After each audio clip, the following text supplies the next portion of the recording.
2.5 इंचावर घ्यायचं आहे आणि इथं 1 इंच. आता आपल्याला कटोरीला आकार देऊन घ्यायचा आहे.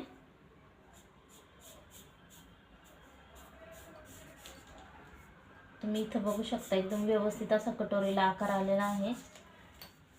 बघा, हे आपलं 40 साईज कटोरीचं परफेक्ट माप झालेलं आहे. शोल्डर मी 5.5 इंच घेतलेला आहे आणि आर्महोल 5 इंच घेतलेला आहे. मी इथं तुम्हाला कट करून दाखवते.